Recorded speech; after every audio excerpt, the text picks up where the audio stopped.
Immigrant redditors. Any funny culture shock stories?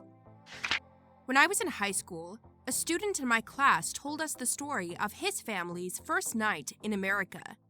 They were from China and moved into a house on October 31st, more commonly known as Halloween. They had never heard of this American holiday. The entire evening, there were people dressed up in crazy costumes coming to their door and ringing the doorbell, and the family had no idea why. He said they spent much of the night huddled together under a table with all the lights off in the house, completely terrified. This happened to me, but in reverse. Just another cool Halloween night in Elizabethtown, KY. I was 7 years old, dressed as a cowboy Dracula, and walked up to the new Asian neighbor's house. It seemed like they'd heard of Halloween as they were handing out candy, but I guess the visage of a little fat-faced ghoul was too much. The mom was trembling as she dropped Smarties into my bag, while the dad was nervously peeking out of the second-story window. Felt bad, man. I didn't want to scare anyone, just wanted to be a fun-loving cowboy vampire. In Turkish, the word for birthday cake is pasta. When my husband was flying to the US for the first time, he saw pasta on the airline menu, and he was so excited at the thought of having birthday cake on the flight that he ordered it. He was sorely disappointed. He was just ordering birthday cake on a plane? I understand that it really wasn't, but just the scenario he was expecting is bizarre. Oh, going to the snack stand at the ball game? I think I'll have the wedding cake.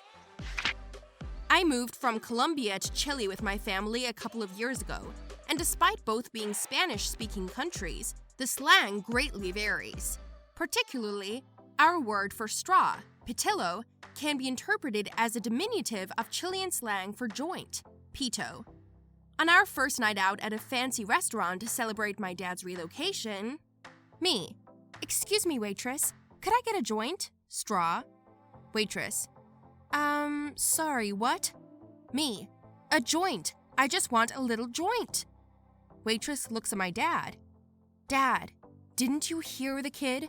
Get him a joint." Waitress, "I'm sorry, I don't think we do that here." Dad, "Come on, it's a joint, how hard can it be?" We start realizing she might be misunderstanding us. Dad, "It's a joint." We both pretend to hold our fingers in front of our mouths and inhale to simulate a straw. LOL, in Mexico, both of those words mean penis, so count yourself lucky you didn't move to northern Mexico and order one. German in the US. I was very confused by the greeter in Walmart. Huge African-American greeter. "Welcome to Walmart. Enjoy your stay." Me. "Yes, hello. Do I know you?" Greeter. "What?" Me. "How do I know you?" Greeter. "I just want you to enjoy your stay at Walmart." Me. "Ah, okay." Then I moved on, thinking he was crazy and tried to combat his loneliness by talking with people he does not know. I was quite surprised when someone explained to me the concept of a greeter. Having a store greeter is one of the several reasons why Walmart failed in Germany. I'm Irish, and when I went to America, no one had a clue what I was saying.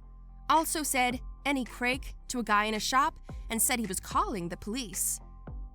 I'm from Denmark, and the first time I was visiting my sister in Glasgow after she moved there, a dude came up to me and asked for a fag. I was a bit confused until I figured out he wanted a cigarette. I was also approached by a drunk guy who wanted to discuss chaos theory in a very heavy Scottish accent. It was very weird. When my dad first came here from Vietnam back in 1975, they believed that they would never see their native foods ever again. These foods included local favorites, but most importantly, rice. They thought they would never see rice again. I can't even imagine my dad and his family when they saw rice in a supermarket. He said they literally bought out the entire store's supply of rice. TLDR, Asians love rice. My friend immigrated to Australia from China when she was 7. She cried in the airport because she thought that China was the only country that had milk. My Chinese parents found out about a special needs school in our area and tried to enroll me. When the principal attempted to explain that I wasn't eligible to attend, they were outraged and thought he was being racist. My parents did the same thing. I'm Indian. They kind of figured it out once the lady asked what my problems were, and it wasn't a special needs school, but some kind of juvenile delinquent place. Not a BD school. I think the kids there committed some kind of crimes. The school they were looking for was a few blocks down the street. Spent a while in the US, originally from UK. You know that thing you use to rub out pencil? That's a rubber in the UK. Apparently, it means something else in the States. Sorry, can you lend me a rubber? I'm sorry? A rubber. Do you have one I can use? I've made a mistake. The rubber is meant to prevent the mistake. Really? Well, I just need to rub one out. Well, you don't need a rubber for that. I immigrated from Korea to the US 10 years back. I was shocked to find out that the public libraries here are huge and free, as long as you are a resident in the area. I was also shocked that there were more than just encyclopedias and dictionaries at the library. My parents are still amazed at how cheap the beef is around here. The first time they realized that the beef at the wholesale store is not only cheap, but very fresh, they went on weekly barbecue binges. We had steak all the time. My mom had a few problems when we moved from the US to Australia in 1962. She invited some friends for tea. They came, we gave them tea, and she was quite astonished that they expected a meal as well. One party invitation asked us to bring a plate. She did. Several of them. All empty. She thought they must be running low on crockery. An Australian friend gave her coffee the real American way, which was, apparently, to boil a cup of milk and put instant coffee in it. They do that coffee thing in Japan. At work, I'll see people just mix instant coffee into a cup of milk. I don't even drink coffee, and I'm a bit offended. That's like making tea with grass clippings. Went to Green Bay for a Packer game years back. Chilling on Saturday afternoon, touring the stadium, feeling a little peckish. We head up to Curly's for a quick snack. The two of us decide to split a plate of nachos. $5.99 on the appetizer menu. When it comes, it takes up nearly the entire small bar table we're at. There is easily 1.5 pounds of meat and an entire brick of shredded cheese on it. Americans and your food. You don't play around. There is an advantage to producing somewhere around 1/4 of the food in the world with something like 5% of the population. My friend told me this one. He's from Singapore. That happened when he was in the UK.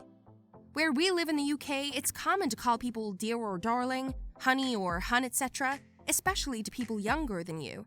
He didn't realize this, and for months thought everyone was really into him and even told his mom that. It backfired on him later when he started an order at KFC with, "Hi, sweetie," and got shouted at by the server for trying to hit on her. We do this in the South US too. When I moved to Salt Lake, it became a huge issue because people would think I was being condescending.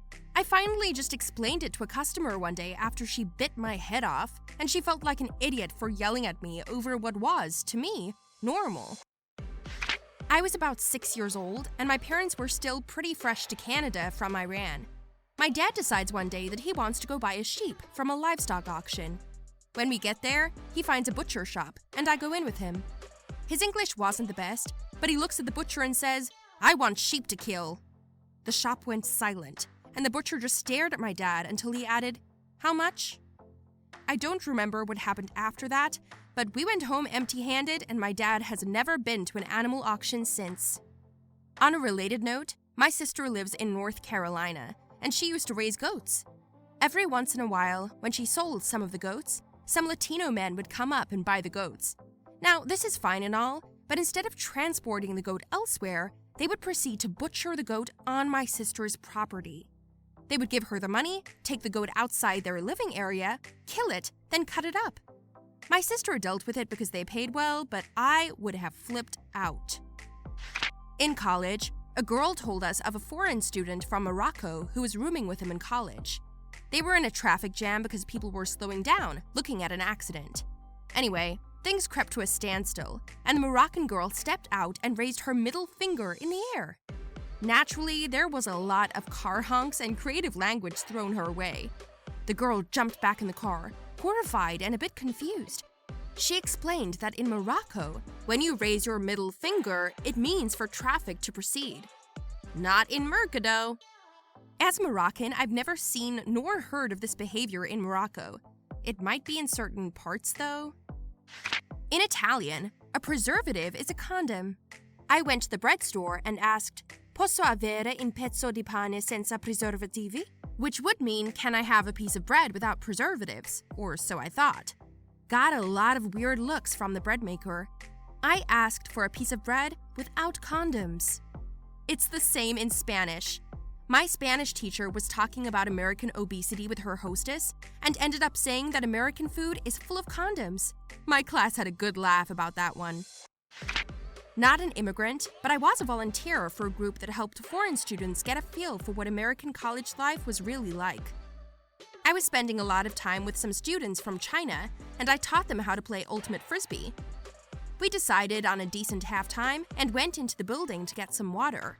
I went to the water fountain, pushed the bar, leaned over, and drank some water.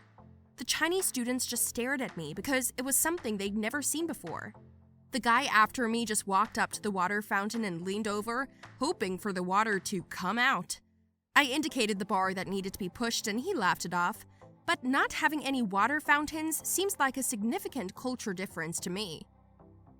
In China, you usually can't drink the tap water without boiling it first.